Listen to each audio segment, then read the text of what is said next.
In 2023, I have made it a big goal to take better care of myself and to improve my self-care practices. Here we are, episode 3 of the self-care series, and today we are going to be talking about 2 pieces of tech/equipment that I have been using that have been helping me take better care of myself this year. The 2 things that we're going to be talking about today are the OURA Ring that I have gotten so many questions about, especially on Instagram, and we're also going to be talking about my walking pad. But before we jump into those 2 things, I wanted to give a little bit of an update on the previous 2 episodes of this series. In the first episode, we talked a lot about my movement routine and using my movement routine as a form of self-care, getting back into my personal Pilates practice. I feel like overall, I have been pretty good on maintaining that routine. We talked a little bit last month about how I realized that I needed help. I needed to take class with an instructor so that I could just allow myself time to not think about work and allow somebody else to put me through a workout. I have been continuing to do that. I've been continuing to take class with Lottie Murphy in her virtual studio and with Amanda Blower in her virtual studio as well. I think for me, it is immensely helpful to take somebody else's class so that I don't really have to think about it. I found especially lately, I've really enjoyed taking shorter 20 to 30 minute classes. It just feels much more doable. And this is something that I talk about with my one-on-one clients all the time. It's so important to work with yourself instead of against yourself. So instead of trying to force myself into 50-minute or hour-long sessions, I've just been kind of taking it a little bit easier so that I'm able to maintain the consistency in my routine. So that's been going pretty well. We also talked about setting boundaries and screen time limits. I'll say my boundaries with work they're a little bit better. I think it's something that I have to work on every day. I think I probably adhere to my screen time limits 80% of the time. I'm still trying to do a little bit better about email limits and work limits on my computer when I first wake up. So that's still kind of a work in progress, but that is something that I track in my journal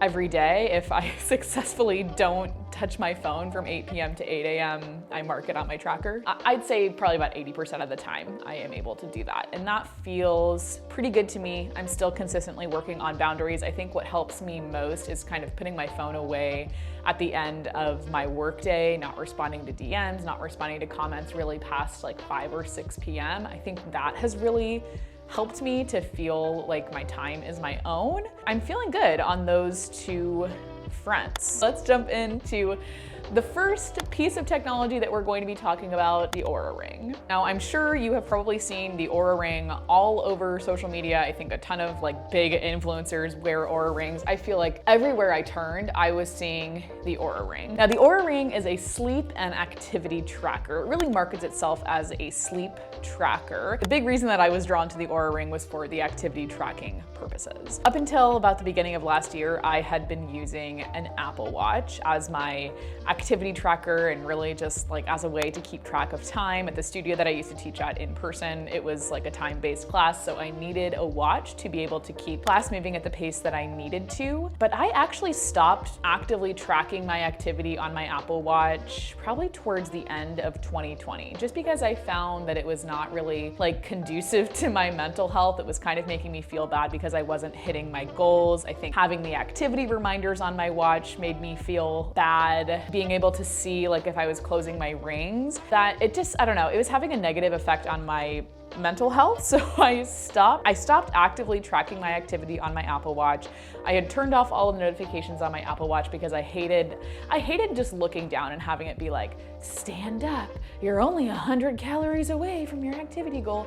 I hated that. It was really not helpful for me because at the time I was really trying to just get in a better relationship with my body and with my health and activity and all of those things. And when we moved from Colorado to Chicago, I ditched my Apple Watch completely. So I haven't used an Apple Watch in a little over a year, or just about a year. In just about a year, I haven't used an Apple Watch. But because I set movement goals for myself this year, I wanted an activity tracker. And because I know myself, I knew that I wouldn't do well and I wouldn't enjoy having the Apple Watch with all of the stats on my wrist, like readily available all the time. I needed something that I could be a little bit more removed from. So that's why I went with the OURA Ring, because it's a little bit more discreet, it's subtle, it doesn't give you like notifications or alerts or anything right to the ring, which I really like. It makes my activity not be like the forefront of my life. It makes it a little bit more casual for me. Now, this isn't gonna be like a full like tech review of the OURA Ring. It's really just gonna be my own experiences. So I will walk you guys through a little bit what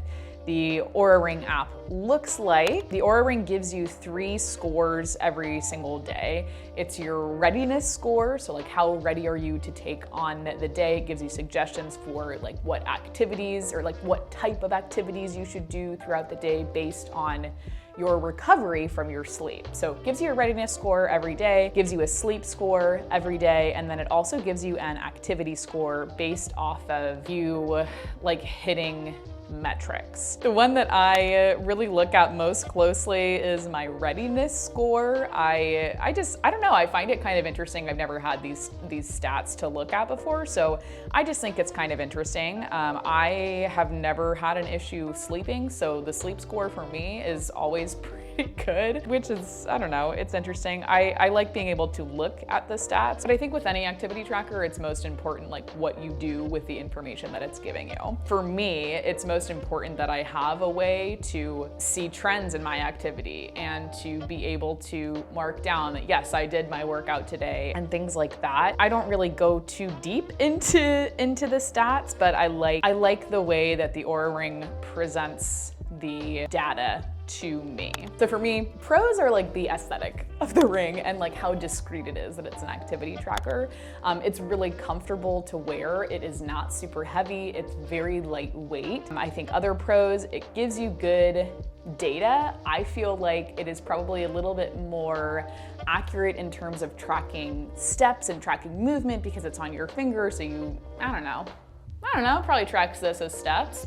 But like with any activity tracker, like it's never going to be 100% accurate. Other pros, the charge lasts like 3 days, so you're not charging it every single night like you would be an Apple Watch. Other pros, it can detect activity on its own. It doesn't always need you to manually input the activity. Some cons with the OURA Ring, obviously the expense. It is an expensive piece of equipment. It is like a $450 sleep tracker. So you have to know what you are going to be using this for. You have to be able to justify that to yourself to like make sense of buying this. You also have to pay a membership, like monthly membership fee. I think it's $6 every month to be able to access the data from the OURA Ring. So I think that is a big con. Another con, depending on the workout style that you do, this might not be the best activity tracker for you. If you are lifting heavy weights, there isn't like a comfortable way to grip a weight with the OURA Ring on. So I know I've seen some people like snag their skin or get cuts from the OURA Ring.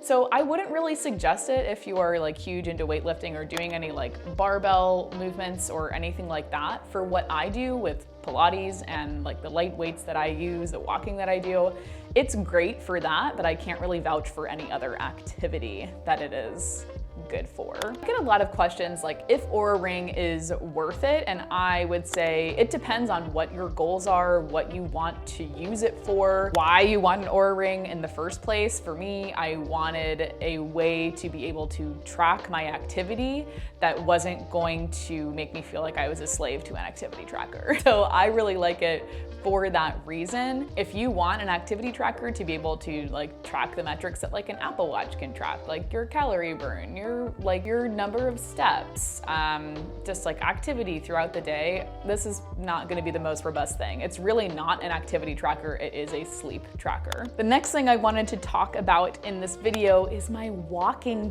pad. Again, like we've been talking about, increasing my activity this year has been a big goal for me because I feel like since working from home full time and working for myself, I am much less active than I was when I was working in a studio setting and like walking around for 4 or 5 hours every single day. So my activity levels have definitely been down. This is also my first time living in the Midwest and experiencing like a Midwest winter. So I haven't been going outside as often and going on walks as often as I would like to. For me, with the walking pad, I really wanted a way to just increase my activity levels, not in like a crazy way. And Walking Pad was nice enough to send me a walking pad to use. So I am very lucky in that regard. I've been using the walking pad since the beginning of January, and I really love it when I need to knock out a bunch of computer work, like editing videos or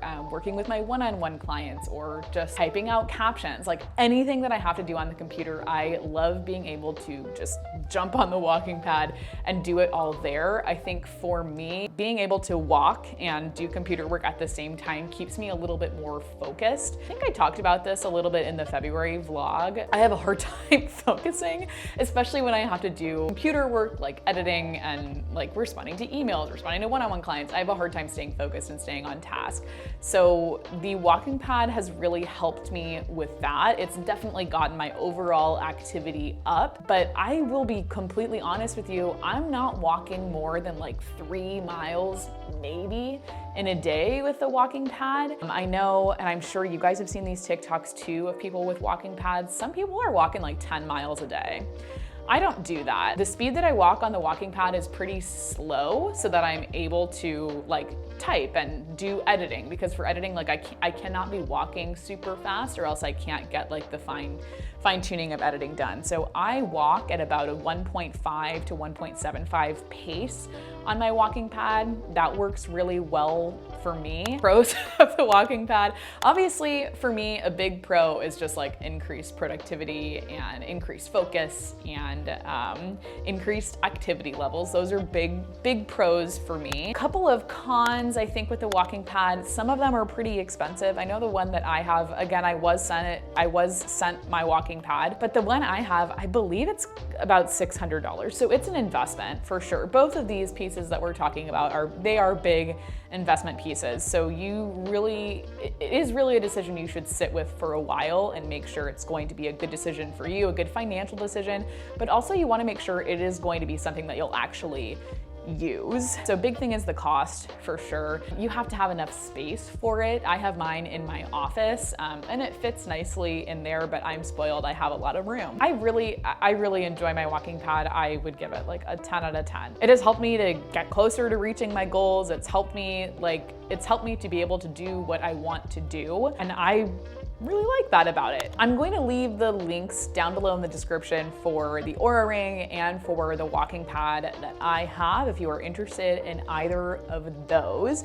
If you have any other questions in terms of the OURA Ring or the walking pad or any other technology, really just any questions at all, please let me know those down in the comments as well. Hopefully you enjoyed this video. Hopefully it was at least a little bit helpful in helping you to decide if you want to get an OURA Ring or if you want to get a walking pad. Hopefully this gave you some good insight. Remember, you're awesome. You can do anything you put your mind to, and I'll see you back here for our next video.